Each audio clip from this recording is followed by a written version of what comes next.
ಇಡಗಲ್ಲ sir. Sugar ಅನ್ನ starting stage ಅಲ್ಲಿ control ಮಾಡದೆ ಹೋದ್ರೆ ಇದನ್ನೆಲ್ಲ ಡಯಾಬಿಟಿಸ್ ಆಗಿ ಬಿಡ್ತದೆ. ಆ ಡಯಾಬಿಟಿಸ್ ಆಯ್ತು ಅಂತ ಹೇಳಿದ್ರೆ ತುಂಬಾ ಸಮಸ್ಯೆ ಇದೆ.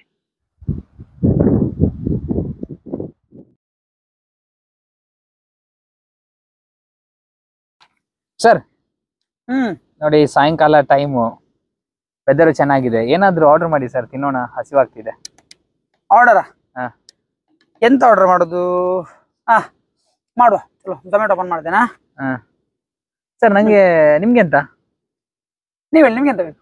ನಂಗೊಂದು ಐಸ್ ಕ್ರೀಮು ಮತ್ತೆ ಐಸ್ ಕ್ರೀಮ್ ಬೇಡ ಮಾರೆ, ಐಸ್ ಕ್ರೀಮ್ ಬೇಡ, ಅದು ಬೇಡ. ಬೇಡವಾ? ಜಿಲೇಬಿ ಸ್ವೀಟ್ ಅಲ್ಲ, ಜಿಲೇಬಿ ಬೇಡ. ಎಂತ ಸರ್, ಮಿಲ್ಕ್ ಶೇಕ್ ಆರ್ಡರ್ ಮಾಡುವ, ಒಳ್ಳೆ ಚಿಕ್ಕದು. ಮಿಲ್ಕ್ ಶೇಕ್ ಆರ್ಡರ್ ಮಾಡಲಾ? ಬಟ್ ನಂಗೆ ಶುಗರ್ಲೆಸ್. ಎಂತಕ್ಕೆ? ಉಪವಾಸ ನೀವು? ಹಾಗೆಲ್ಲ ಮತ್ತೆ ಬೇಡ, ನಂಗೆ ಶುಗರ್ಲೆಸ್. ನಾನು ಶುಗರ್ಲೆಸ್ ತಗೊಳ್ತೇನೆ, ನೀವು ವಿತ್ ಶುಗರ್ ತಗೊಳ್ಳಿ. ಎಂತಕ್ಕೆ ನಿಮ್ಗೆ ಶುಗರ್ಲೆಸ್ ಸರ್? ಎಂತೆಲ್ಲ ಬಿಡಿ. ಎಂತಕ್ಕೆ ಸರ್, ಎಂತ ಹೇಳಿ? ಶುಗರ್ಲೆಸ್ ಎಂತಕ್ಕೆ? ಒಳ್ಳೆ ಇರ್ತದೆ ಸರ್, ಇಲ್ಲ ಟೇಸ್ಟ್ ಎಲ್ಲ ಒಳ್ಳೆ ಉಂಟು. ಇಲ್ಲ ನಂಗೆ ಶುಗರ್ ಉಂಟು. ಎಂತ ಹೇಳ್ತೀರಾ?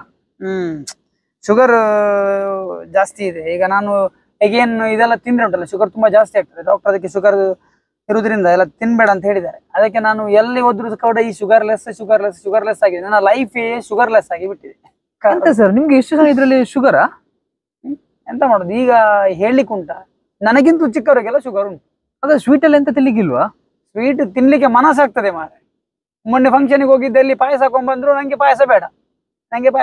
ಯಾಕೆ? ಶುಗರ್ ಜಾಸ್ತಿ ಆಗ್ತದೆ. ಹಾಗಾದ್ರೆ ಈಗ ಶುಗರ್ ಇದ್ರೆ ಸ್ವೀಟ್ ಎಲ್ಲ ಬಿಡ್ಬೇಕಲ್ಲ? ಸ್ವೀಟ್ ತಿನ್ಲಿಕ್ಕಿಲ್ಲ, ರೈಸ್ ತಿನ್ಲಿಕ್ಕಿಲ್ಲ, ಅದು ತಿನ್ಲಿಕ್ಕೆ ಹೋಗಿಲ್ಲ. ಲೈಫೇ ಶುಗರ್ಲೆಸ್ ಆಗಿ ಬಿಟ್ಟು. ಇಂಥ ಫ್ರೆಂಡ್ಸ್ ನಿಮ್ಮಲ್ಲೂ ಇದ್ದಾರಾ? ನಿಮ್ ಗ್ರೂಪ್ ಅಲ್ಲೂ ಕೂಡ ಶುಗರ್ ಇರುವಂತ ಫ್ರೆಂಡ್ಸ್ ಆಗಿರ್ಬೋದು, ಫ್ಯಾಮಿಲಿ ಮೆಂಬರ್ಸ್ ಆಗಿರ್ಬೋದು, ರಿಲೇಟಿವ್ಸ್ ಆಗಿರ್ಬೋದು ಇದಾರಾ? ಡೆಫಿನೆಟ್ಲಿ ಇರ್ತಾರೆ. ಯಾಕಂತ ಹೇಳಿದ್ರೆ ಶುಗರ್ ಅಂತ ಹೇಳುದು ಇವತ್ತು ಮನೆ ಮಾತಾಗಿ ಬಿಟ್ಟಿದೆ. ಪ್ರತಿ ಮನೆಯಲ್ಲಿ ಕೂಡ ಶುಗರ್ ಕಾಮನ್ ಆಗಿಬಿಟ್ಟಿದೆ. ಫ್ರೆಂಡ್ಸ್, ಹಾಗಾದ್ರೆ ಶುಗರ್ ಹೇಗ್ ಬರುತ್ತೆ ಇದ್ರ ಬಗ್ಗೆ ಮೊದಲಿಗೆ ತಿಳ್ಕೊಳ್ಬೇಕಾಗ್ತದೆ. ಅವಾಗ ಮಾತ್ರ ನಾವು ಇದನ್ನ ಕಂಟ್ರೋಲ್ ಮಾಡ್ತೀವಿ. ಶುಗರ್ ಅಂದ್ರೆ ಆಕ್ಚುಲಿ ಶುಗರ್ ಅಂತ ಹೇಳಿದ್ರೆ ನಮ್ಮ ರಕ್ತದಲ್ಲಿ ಶುಗರ್ನ ಅಂಶ, ಗ್ಲುಕೋಸ್ನ ಅಂಶ ಜಾಸ್ತಿ ಆಗುವುದನ್ನ ನಾವು ಶುಗರ್ ಅಂತ ಕರಿತೇವೆ. ಬಿಫೋರ್ ಫುಡ್ ಅಂದ್ರೆ ಊಟ ಮಾಡ್ಲಿಕ್ಕಿಂತ ಮೊದಲು 70 to 100 ಒಳಗಿರಬೇಕು ನಿಮ್ಮ ಶುಗರ್ ಲೆವೆಲ್. ಊಟದ ನಂತರ ಅದು 140 ಒಳಗಿರ್ಬೇಕು. ಈ ಲೆವೆಲ್ಗಿಂತ ಜಾಸ್ತಿ ಆಯ್ತು ಅಂತ ಹೇಳಿದ್ರೆ ನಿಮ್ಗೆ ಶುಗರ್ ಇದೆ ಅಂತ ಅರ್ಥ. ಅದು 200 ಕ್ರಾಸ್ ಆಯ್ತು ಅಂತ ಹೇಳಿದ್ರೆ ಡಯಾಬಿಟಿಸ್ ಆಗಿ ಕನ್ವರ್ಟ್ ಆಗಿ ಬಿಡ್ತದೆ.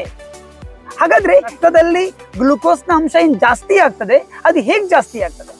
ಫ್ರೆಂಡ್ಸ್, ನಾವೇನು ಊಟ ಮಾಡ್ತೇವೆ, ನಾವೇನು ಆಹಾರ ತಗೊಳ್ತೇವೆ, ಅದು ಒಳಗಡೆ ಹೋಗಿ ಡೈಜೆಷನ್ ಆದ ನಂತರ ಅದು ಗ್ಲುಕೋಸ್ ಆಗಿ ಕನ್ವರ್ಟ್ ಆಗ್ತದೆ. ಆ ಗ್ಲುಕೋಸ್ ರಕ್ತದಲ್ಲಿ ಸೇರಿ ನಮ್ಮ ದೇಹದ ಎಲ್ಲಾ ಜಾಗಕ್ಕೂ ಕೂಡ ಹೋಗಿ ನಮ್ಮ ಸೆಲ್ಸ್ ಗಳಿಗೆ ಆ ಗ್ಲುಕೋಸ್ ಅನ್ನ ತಲುಪಿಸ್ತದೆ. ಆ ಸೆಲ್ಸ್ ಏನಿದೆ ಅದು ಲಾಕ್ ಆಗಿರ್ತದೆ. ಆ ಲಾಕ್ ಅನ್ಲಾಕ್ ಆದ್ರೆ ಮಾತ್ರ ಈ ಗ್ಲುಕೋಸ್ ರಕ್ತದಲ್ಲಿರುವಂತ ಗ್ಲುಕೋಸ್ ಸೆಲ್ಸ್ ನ ಒಳಗೆ ಹೋಗ್ಲಿಕ್ಕೆ ಆಗುತ್ತೆ. ಈಗ ಆ ಲಾಕ್ ಅನ್ನ ಅನ್ಲಾಕ್ ಮಾಡ್ಬೇಕಾದ್ರೆ ಅದಕ್ಕೆ ಬೇಕಾಗ್ತದೆ ಇನ್ಸುಲಿನ್. ನಮ್ಮ ದೇಹದಲ್ಲಿರುವಂತ ಪ್ಯಾನ್ಕ್ರಿಯಾಸ್ ಇನ್ಸುಲಿನ್ ಅನ್ನ ಕ್ರಿಯೇಟ್ ಮಾಡುತ್ತೆ. ಆ ಇನ್ಸುಲಿನ್ ಏನ್ ಮಾಡ್ತದೆ, ಆ ಸೆಲ್ಸ್ ಅದ್ದು ಲಾಕ್ ಅನ್ನು ಅನ್ಲಾಕ್ ಮಾಡ್ತದೆ. ಆವಾಗ ಈ ಗ್ಲುಕೋಸ್ ಸೆಲ್ಸ್ ನ ಒಳಗೆ ಹೋಗ್ತದೆ, ಸೆಲ್ಸ್ ಆಕ್ಟಿವ್ ಆಗಿ ವರ್ಕ್ ಮಾಡ್ತದೆ. ಬಟ್ ಈ ಶುಗರ್ ಬರುವ ಸಮಸ್ಯೆ ಹೇಗಾಗ್ತದೆ ಅಂತ ಹೇಳಿದ್ರೆ, ಯಾವಾಗ ಪ್ಯಾನ್ಕ್ರಿಯಾಸ್ ಸಾಕಷ್ಟು ಪ್ರಮಾಣದಲ್ಲಿ ಇನ್ಸುಲಿನ್ ಅನ್ನ ಕ್ರಿಯೇಟ್ ಮಾಡುವುದಿಲ್ಲ ಅಥವಾ ಎಫೆಕ್ಟಿವ್ ಇನ್ಸುಲಿನ್ ಅನ್ನ ಕ್ರಿಯೇಟ್ ಮಾಡುವುದಿಲ್ಲ, ಆವಾಗ ಆ ರಕ್ತದಲ್ಲಿ ಸಕ್ಕರೆ ಅಂಶ ಸೇರ್ಕೊಂಡಿತ್ತು, ಆದ್ರೆ ಅದು ಸೆಲ್ಸ್ ನ ಒಳಗೆ ಹೋಗ್ತಾ ಇಲ್ಲ. ಯಾಕಂತ ಹೇಳಿದ್ರೆ ಆ ಸೆಲ್ಸ್ ಅದು ಲಾಕ್ ಅನ್ಲಾಕ್ ಮಾಡ್ಲಿಕ್ಕೆ ಇನ್ಸುಲಿನ್ ಇಲ್ಲ. ಸೊ ಇದಾಗಿರ್ತದೆ ಶುಗರ್. ಶುಗರ್ ಅನ್ನ ಸ್ಟಾರ್ಟಿಂಗ್ ಸ್ಟೇಜ್ ಅಲ್ಲಿ ಕಂಟ್ರೋಲ್ ಮಾಡದೆ ಹೋದ್ರೆ ಇದನ್ನೆಲ್ಲ ಡಯಾಬಿಟಿಸ್ ಆಗಿ ಬಿಡ್ತದೆ. ಆ ಡಯಾಬಿಟಿಸ್ ಆಯ್ತು ಅಂತ ಹೇಳಿದ್ರೆ ತುಂಬಾ ಸಮಸ್ಯೆ ಇದೆ. ಈ ಡಯಾಬಿಟಿಸ್ ಅಲ್ಲಿ ಟೈಪ್ 1, ಟೈಪ್ 2 ಅಂತ ಎರಡಿದೆ. ಟೈಪ್ 1 ಏನಿದೆ ಅದು ಚಿಕ್ಕ ಮಕ್ಕಳಲ್ಲಿ ಜಾಸ್ತಿ ಕಂಡು ಬರ್ತದೆ. ಟೈಪ್ 2 ಏನಿದೆ ಅದು ದೊಡ್ಡವರಲ್ಲಿ ಕಂಡು ಬರ್ತದೆ. ಟೈಪ್ 1 ಅಂತ ಹೇಳಿದ್ರೆ ಇನ್ಸುಲಿನ್ ಕ್ರಿಯೇಟ್ ಆಗದೇನೆ ಇರುವುದು. ಬಟ್ ಟೈಪ್ 2 ಅಲ್ಲಿ ಸೆಲ್ಸ್ ಗಳ ಮೇಲೆ ಕೊಬ್ಬು ಶೇಖರಣೆ ಆಗುವುದರಿಂದ ಅಲ್ಲಿ ಇನ್ಸುಲಿನ್ ಕ್ರಿಯೇಟ್ ಆದ್ರೂ ಕೂಡ ಆ ಸೆಲ್ಸ್ ಗಳ ಒಳಗೆ ಹೋಗ್ಲಿಕ್ಕೆ ಆಗುವುದಿಲ್ಲ. ಇದು ಟೈಪ್ ಡಯಾಬಿಟಿಸ್ ಆಗಿರುತ್ತೆ. ಶುಗರ್ ನಿಮ್ಮ ದೇಹದಲ್ಲಿ ಜಾಸ್ತಿ ಆಗಿದೆ, ನಿಮ್ಗೆ ಶುಗರ್ನ ಸಮಸ್ಯೆ ಇದೆ ಅಂತ ಗೊತ್ತಾಗುವುದು ಹೇಗೆ? ಕೆಲವೊಂದು ಸಿಂಪ್ಟಮ್ಸ್ ಇಂದ ಗೊತ್ತಾಗ್ತದೆ. ಲೈಕ್ ಕಣ್ಣು ಮಂಜಾಗುವುದು, ಕೈಗಳು ಜುಮ್ ಆಗುವುದು, ತಲೆ ಸುತ್ತುವುದು, ವೀಕ್ನೆಸ್, ಆವಾಗವಾಗ ಮೂತ್ರಕ್ಕೆ ಹೋಗುದು, ಜಾಸ್ತಿ ಬಾಯಾರಿಕೆ ಆಗುದು, ಇದೆಲ್ಲ ಸಿಂಪ್ಟಮ್ಸ್ಗಳು ನಿಮಗೆ ಶುಗರ್ ನಿಮ್ಮ ದೇಹದಲ್ಲಿ ಜಾಸ್ತಿ ಆಗ್ತಾ ಇದೆ ಅಂತ ಹೇಳಿ. ಅಂಡ್ ಹಾಗಾದ್ರೆ ಈ ಶುಗರ್ ಬರುವುದು ಹೇಗೆ? ಯಾವ ಕಾರಣದಿಂದ ಶುಗರ್ ಬರುತ್ತೆ? ಶುಗರ್ ಬರಲಿಕ್ಕೆ ತುಂಬಾ ಕಾರಣಗಳಿದೆ. ಮೇನ್ ಇರುವಂತದ್ದು ಓವರ್ ವೇಟ್. ನಿಮ್ಮ ವೇಟ್ ಜಾಸ್ತಿ ಆಯ್ತಾ ಶುಗರ್ ಬರೋ ಚಾನ್ಸಸ್ ಜಾಸ್ತಿ ಇದೆ. ದೇಹದಲ್ಲಿ ಕೊಬ್ಬು ಜಾಸ್ತಿ ಆಗುವುದರಿಂದ ಶುಗರ್ ಬರೋ ಚಾನ್ಸಸ್ ಜಾಸ್ತಿ ಇದೆ. ಜೊತೆಯಲ್ಲಿ ಬದಲಾದ ಲೈಫ್ ಸ್ಟೈಲ್ ಇಂದ ಶುಗರ್ ಬರ್ತದೆ. ಫುಡ್ ಹ್ಯಾಬಿಟ್ಸ್ ಬದಲಾಗುವುದರಿಂದ, ಆಲ್ಕೋಹಾಲ್ ತಗೊಳ್ಳೋದ್ರಿಂದ, ಸ್ಮೋಕಿಂಗ್ ಮಾಡೋದ್ರಿಂದ ಶುಗರ್ ಬರೋ ಚಾನ್ಸಸ್ಗಳು ಜಾಸ್ತಿ. ಅಂಡ್ ಫ್ರೆಂಡ್ಸ್, ಈ ಶುಗರ್ನ ಕಂಟ್ರೋಲ್ ಮಾಡದೆ ಹೋದ್ರೆ, ಇದು ಜಾಸ್ತಿ ಆಗ್ತಾ ಹೋದ್ರೆ ಇದು ನಿಮ್ಮ ಬಾಡಿಯ ಎಲ್ಲ ಆರ್ಗನ್ಸ್ ಅನ್ನು ಡ್ಯಾಮೇಜ್ ಮಾಡುತ್ತೆ. ಕಿಡ್ನಿ, ಲಿವರ್, ಹಾರ್ಟ್, ಬ್ರೈನ್ ಇದನ್ನ ಡ್ಯಾಮೇಜ್ ಮಾಡಿ ಬಿಡ್ತದೆ. ಅಂಡ್ ಒಮ್ಮೆ ಡ್ಯಾಮೇಜ್ ಆಯಿತು ಅಂದ್ರೆ ಅದನ್ನ ರಿವರ್ಸ್ ಮಾಡ್ಲಿಕ್ಕೂ ಆಗುತ್ತಿಲ್ಲ. ಸೊ ದ್ಯಾಟ್ ಶುಗರ್ ಒಂದು ತುಂಬಾ ಡೇಂಜರಸ್ ಒಂದು ಸಮಸ್ಯೆ ಅಂತ ಹೇಳ್ಬೋದು. ಇದನ್ನ ಸ್ಟಾರ್ಟಿಂಗ್ ಅಲ್ಲಿ ಕಂಟ್ರೋಲ್ ಮಾಡೋದು ತುಂಬಾ ಇಂಪಾರ್ಟೆಂಟ್. ಅದಕ್ಕೋಸ್ಕರ ನಮ್ಮ ಕಂಪನಿ ಏನ್ ಮಾಡಿದೆ, ಒಂದು ಅದ್ಭುತವಾದ ಪ್ರಾಡಕ್ಟ್ ಅನ್ನ ಲಾಂಚ್ ಮಾಡಿದೆ. ಶುಗರ್ನ ಸಮಸ್ಯೆ ಇರುವಂತ ಪ್ರತಿಯೊಬ್ಬ ವ್ಯಕ್ತಿಗೂ ಕೂಡ ಇದೊಂದು ಅಮೃತ ಅಂತ ಹೇಳ್ಬೋದು, ಇದೊಂದು ರಾಮಬಾಣ ಅಂತ ಹೇಳ್ಬೋದು. That is our dear life, dear care ಡೈಬೋವೆಲ್ ರಸ್. ಫ್ರೆಂಡ್ಸ್, ಈ ಡೈಬೋವೆಲ್ ಜ್ಯೂಸ್ ಏನಿದೆ ಇದೊಂದು ಆಯುರ್ವೇದಿಕ್ ಜ್ಯೂಸ್ ಆಗಿರ್ತದೆ. ತುಂಬಾ ಪ್ರಕಾರದ ಗಿಡಮೂಲಿಕೆಗಳಿಂದ ನಾವು ಇದನ್ನ ತಯಾರು ಮಾಡಿದ್ದೇವೆ. ಎಕ್ಸಾಂಪಲ್, ಇದರಲ್ಲಿ ನೀಮ್ ಇದೆ, ಕರೇಲಾ ಇದೆ, ಜಾಮೂನ್ ಇದೆ, ಗಿಲಾಯ್ ಇದೆ, ಆಮ್ಲ ಇದೆ, ಹರಾಡ್ ಆಗಿರ್ಬೋದು, ಬಹೇದ ಆಗಿರ್ಬೋದು, ಮೆಂತ್ಯೆ, ಅಶ್ವಗಂಧ, ಗುಡ್ಮರ್, ವಿಜಯ್ ಸರ್, ಶಿಲಾಜೀತ್, ಅಲೋವಿರಾ, ಇದು ಎಲ್ಲವನ್ನು ಒಟ್ಟು ಮಾಡಿ ತಯಾರು ಮಾಡಿರುವಂಥದ್ದು ನಮ್ಮ ಡೈಬೋವೆಲ್. ಸೊ ಇದೆಲ್ಲ ಏನಿದೆ ಗಿಡಮೂಲಿಕೆಗಳು, ಇದು ನ್ಯಾಚುರಲ್ ಆಗಿ ನಿಮ್ಮ ದೇಹದ ಶುಗರ್ ಅನ್ನ ಕಂಟ್ರೋಲ್ ಮಾಡಲಿಕ್ಕೆ ತುಂಬಾ ಹೆಲ್ಪ್ಫುಲ್ ಆಗಿದೆ. ಫ್ರೆಂಡ್ಸ್, ಈ ಏನು ನಾನು ಗಿಡಮೂಲಿಕೆಗಳನ್ನ ಹೇಳಿದೆ, ಇದರಲ್ಲಿ ಆಂಟಿ ಇನ್ಫ್ಲಾಮೇಟರಿ ಪ್ರಾಪರ್ಟೀಸ್ ಇದೆ, ಆಂಟಿ ಮೈಕ್ರೋಬಲ್ ಪ್ರಾಪರ್ಟೀಸ್ ಇದೆ.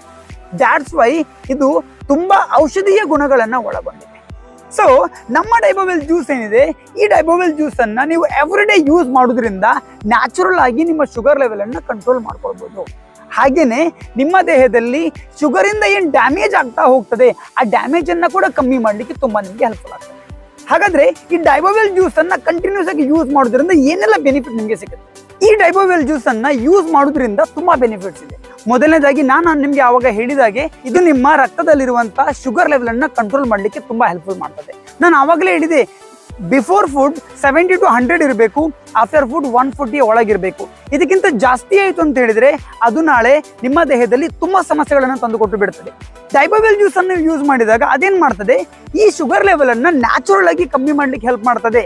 ಫ್ರೆಂಡ್ಸ್, ಶುಗರ್ ಇದ್ದವರು ಟ್ಯಾಬ್ಲೆಟ್ ತಗೊಳ್ತಾರೆ ಶುಗರ್ ಲೆವೆಲ್ ಕಂಟ್ರೋಲ್ ಮಾಡ್ಲಿಕ್ಕೆ. ಟ್ಯಾಬ್ಲೆಟ್ ದೇಹಕ್ಕೆ ಎಷ್ಟು ಒಳ್ಳೆದು ಅಷ್ಟು ಕೆಟ್ಟದು ಕೂಡ. ಯಾಕಂತ ಹೇಳಿದ್ರೆ ಟ್ಯಾಬ್ಲೆಟ್ ಅನ್ನು ಯೂಸ್ ಮಾಡೋದ್ರಿಂದ ತುಂಬಾ ಸೈಡ್ ಎಫೆಕ್ಟ್ಗಳು ಕೂಡ ಬರುತ್ತೆ. ಸೊ ಲಾಂಗ್ ಟೈಮ್ ಟ್ಯಾಬ್ಲೆಟ್ ಅನ್ನು ಯೂಸ್ ಮಾಡೋದ್ರಿಂದ ಅದರಿಂದ ಇನ್ನೂ ಒಂದು 4 ಬೇರೆ ಸಮಸ್ಯೆಗಳು ಕ್ರಿಯೇಟ್ ಆಗಿ ಬಿಡುತ್ತೆ. ಅದಕ್ಕೆ ಟ್ಯಾಬ್ಲೆಟ್ ನ ಜೊತೆಯಲ್ಲಿ ನೀವು ನಮ್ಮ ಡೈಬೋವೆಲ್ ಜ್ಯೂಸ್ ಅನ್ನ ಯೂಸ್ ಮಾಡಿದ್ರಿ ಅಂತ ಹೇಳಿದ್ರೆ ಅದೇನ್ ಮಾಡ್ತದೆ, ನ್ಯಾಚುರಲ್ ಆಗಿ ಶುಗರ್ ಲೆವೆಲ್ ಅನ್ನ ಕಂಟ್ರೋಲ್ ಮಾಡೋದ್ರಿಂದ ಹೋಗ್ತಾ ಹೋಗ್ತಾ ಹೋಗ್ತಾ ಟ್ಯಾಬ್ಲೆಟ್ ನ ಡೋಸೇಜ್ ಕಮ್ಮಿ ಆಗ್ತಾ ಹೋಗ್ತದೆ. ಸೊ ಲಾಂಗ್ ಟೈಮ್ ನೀವು ಯೂಸ್ ಮಾಡೋದ್ರಿಂದ ನೀವು ಟ್ಯಾಬ್ಲೆಟ್ ನ ಬದಲು ಈ ಡೈಬೋವೆಲ್ ಜ್ಯೂಸ್ ಇಂದಲೇ ನಿಮ್ಮ ಶುಗರ್ ಅನ್ನ ನೀವು ಕಂಟ್ರೋಲ್ ಮಾಡ್ಬೋದು. ಹಾಗೇನೆ ಇದನ್ನು ಯೂಸ್ ಮಾಡೋದ್ರಿಂದ ಇದು ನಿಮ್ಮ ಸ್ಟಾಮಿನಾ ಇಂಪ್ರೂವ್ಮೆಂಟ್ ಮಾಡ್ತದೆ, ನಿಮ್ಮ ಇಮ್ಯುನಿಟಿಯನ್ನು ಬೂಸ್ಟ್ ಮಾಡ್ಲಿಕ್ಕೆ ನಿಮ್ಗೆ ಇದು ಹೆಲ್ಪ್ ಮಾಡ್ತದೆ. ಯಾಕಂತ ಹೇಳಿದ್ರೆ ಶುಗರ್ ಪೇಷಂಟ್ಸ್ ತುಂಬಾ ವೀಕ್ ಆಗ್ತಾರೆ, ಅವರಲ್ಲಿ ಸ್ಟಾಮಿನಾ ಇರುವುದೇ ಇಲ್ಲ. ಯಾಕಂದ್ರೆ ಗ್ಲೂಕೋಸ್ ಸೆಲ್ಸ್ ನ ಒಳಗೆ ಹೋಗುದಿಲ್ಲ. ದಾಟ್ಸ್ ಅವ್ರದ್ದು ಸ್ಟಾಮಿನಾ ಕಂಪ್ಲೀಟ್ ಆಗಿ ಲಾಸ್ ಆಗ್ತದೆ, ತುಂಬಾ ವೀಕ್ನೆಸ್ ಮೇಂಟೈನ್ ಮಾಡ್ತಾರೆ, ಅವ್ರ ಹತ್ರ ಶಕ್ತಿನೇ ಇರುವುದಿಲ್ಲ. ಈ ಡೈಬೋವೆಲ್ ಜ್ಯೂಸ್ ಅನ್ನು ಯೂಸ್ ಮಾಡೋದ್ರಿಂದ ಅದೇನ್ ಮಾಡ್ತದೆ, ನಿಮ್ಮ ಸ್ಟಾಮಿನಾ ಇಂಪ್ರೂವ್ಮೆಂಟ್ ಮಾಡ್ತದೆ, ಇಮ್ಯುನಿಟಿಯನ್ನ ಜಾಸ್ತಿ ಮಾಡ್ತದೆ ಡೈಬೋವೆಲ್ ಜ್ಯೂಸ್. ಯಾಕಂತ ಹೇಳಿದ್ರೆ ಶುಗರ್ ಪೇಷಂಟ್ಸ್ಗೆ ಚಿಕ್ಕ ಪುಟ್ಟ ಗಾಯಗಳಾದ್ರೂ ಕೂಡ ಅದು ಬೇಗ ಗುಣ ಆಗುವುದಿಲ್ಲ. ಆ ಗಾಯಗಳು ಜಾಸ್ತಿ ಆಗಿ ನಾಳೆ ಅದು ಗ್ಯಾಂಗ್ರೀನ್ ಆಗಿ ಕನ್ವರ್ಟ್ ಆಗಿ ಬಿಡ್ತದೆ. ಸೊ ನಿಮ್ಮ ಇಮ್ಯುನಿಟಿಯನ್ನು ಬೂಸ್ಟ್ ಮಾಡೋದ್ರಿಂದ ಅದು ಗಾಯ ಆಗಿರ್ಬೋದು ಅಥವಾ ಚಿಕ್ಕ ಪುಟ್ಟ ಯಾವುದೇ ಬೇರೆ ಸಮಸ್ಯೆಗಳು ಕೂಡ ನಿಮ್ಮ ದೇಹಕ್ಕೆ ಬರೋದಾಗಿ ನೋಡ್ಕೊಂಡು ಬಿಡ್ತದೆ. ಹಾಗೇನೆ ಬ್ಲಡ್ ಅನ್ನ ಪ್ಯೂರಿಫೈ ಮಾಡ್ಲಿಕ್ಕೂ ಹೆಲ್ಪ್ ಮಾಡ್ತದೆ.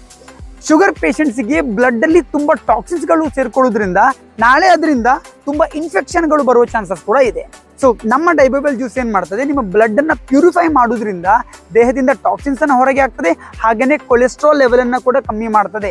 ಕೊಲೆಸ್ಟ್ರಾಲ್ ಜಾಸ್ತಿ ಆಗ್ತಾ ಹೋಗೋದ್ರಿಂದ ಕೂಡ ನಾಳೆ ಡಯಾಬಿಟಿಸ್ ಏನಿದೆ ಅದು ಟೈಪ್ 2 ಡಯಾಬಿಟಿಸ್ ಆಗಿ ಕೂಡ ಕನ್ವರ್ಟ್ ಆಗ್ಬೋದು. ಸೊ ಆ ಕೊಲೆಸ್ಟ್ರಾಲ್ ಲೆವೆಲ್ ಅನ್ನ ಕಂಟ್ರೋಲ್ ಮಾಡ್ಲಿಕ್ಕೂ ಕೂಡ ನಮ್ಮ ಡೈಬೋವೆಲ್ ಜ್ಯೂಸ್ ಹೆಲ್ಪ್ ಮಾಡ್ತದೆ.